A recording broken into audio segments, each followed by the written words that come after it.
Alors le payeur, votre 11, quel est votre Golden Squad? On va le voir. Ça arrive.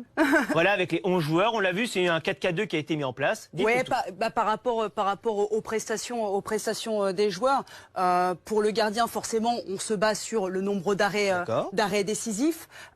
Forcément, moi, j'ai été quand même séduite par la première de Maguire, qui taille patron à Manchester.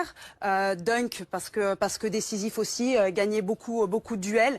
La première de Wan-Bissaka, oui. Intéressant défensivement à Manchester. Alors c'est vrai que dans mon 11, on voit beaucoup de joueurs de Manchester. Forcément Fabinho qui s'inscrit dans la continuité de la saison dernière. Bah, comme quoi vous mettez un peu de Liverpool avec la victoire 4-1 quand même. Bah, avec la victoire, et c'est vrai que Fabinho, pour moi, a encore fait une très belle prestation. C'est devenu une pièce maîtresse de Liverpool dans le milieu de terrain. Tout comme Rodri qui prend ses marques du côté de City. Une prestation plutôt bonne pour un premier match. Beaucoup de ballons donnés, récupérés. Je le trouve très intéressant.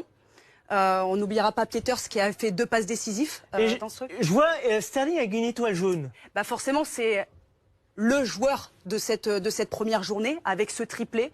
Il a été impressionnant. On a parlé tout à l'heure justement de ses sprints, de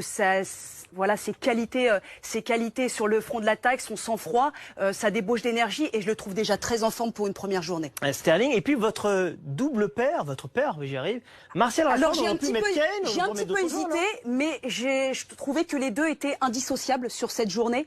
La complémentarité entre les joueurs, et j'ai préféré mettre Martial pour l'influence dans le jeu. Je l'ai trouvé bon, disponible pour le collectif, et puis la complémentarité avec Rashford quand même qui marque 2 buts. Bon, étoile d'or donc pour Sterling, étoile dorée pour Sterling, on verra si il l'obtient de nouveau la semaine prochaine.